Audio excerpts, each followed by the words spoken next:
I come here today both to congratulate you, but also to remind you of your extraordinary good fortune. This opportunity you have right now to serve and potentially even save this country in its hour of need.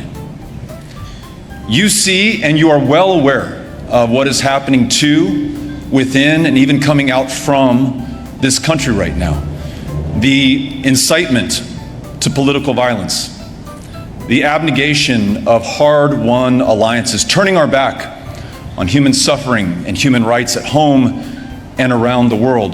The attacks on universities, on students, especially international students, exercising their First Amendment constitutionally protected rights. Attacks on law firms who have the audacity to challenge this administration.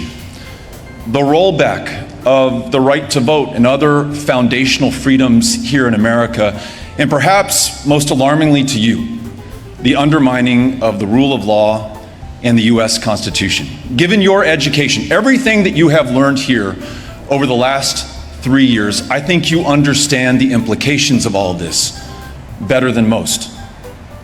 This is a real, and I believe clarifying moment of truth for America.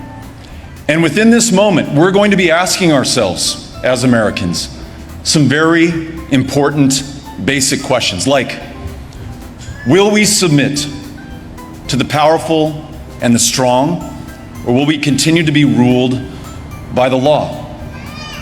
Will we honor the foundational premise of this country, that we're all created equal, and the promise that flows from that we will all be treated equally under the law?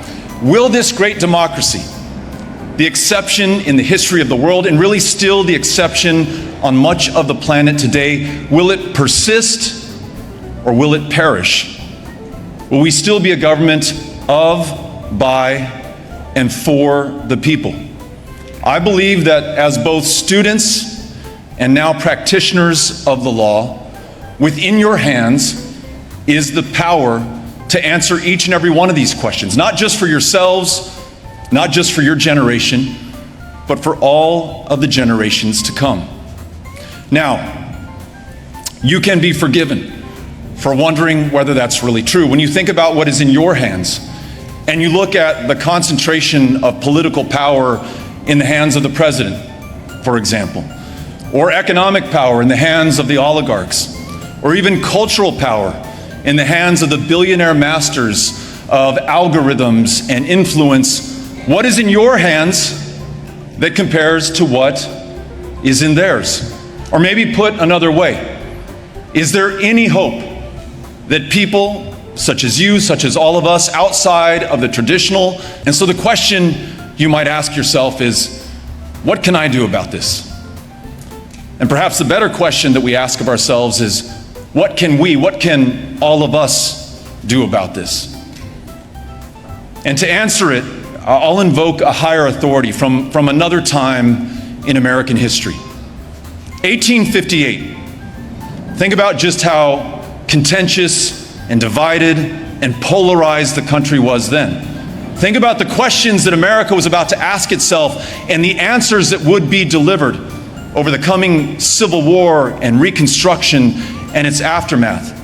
Well, in that year, a young attorney, former congressman, running for Senate in a race that he would lose, gives a speech about the nature of power in America.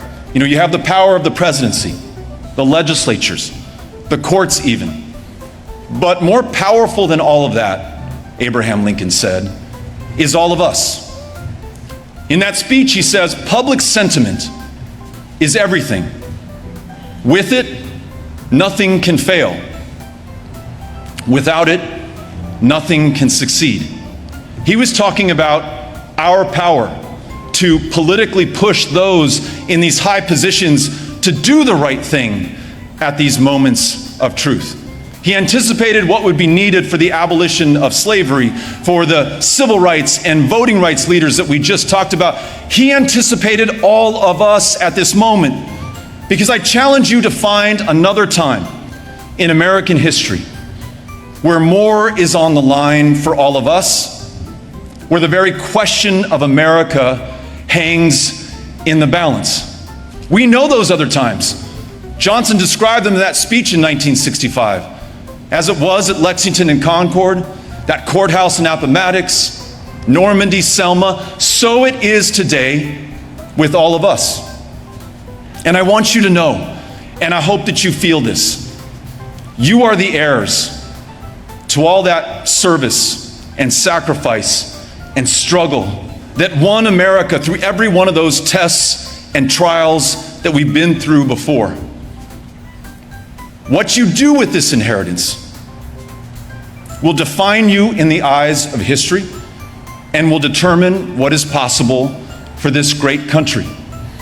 But to this great endowment, you add your own achievement, your own hard work over these last 3 years and over the course of your life, your service, your struggle, your sacrifice, which I believe positions you to lead this country right now, to restore justice and lost freedoms, to uphold the rule of law, and to safely deliver what Lincoln called the last best hope of earth to the generations that will follow yours.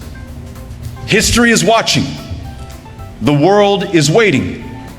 So, no pressure, class of 2025, but you cannot be found wanting at this moment of truth. All of us are counting on all of you. But I know that I speak for everyone here, for your parents as well, on this next point. And that is that we believe in you. We know that you can do this. I want you to remember to keep the faith in yourself, in your colleagues, in your classmates. I want you to remember to keep up the fight, to fight on, no matter how hard or how long that fight is going to be. Congratulations to you, class of 2025. Good luck to you and good luck to this country. We cannot wait to see what you do with it. Thank you. Gracias. Thank you very much.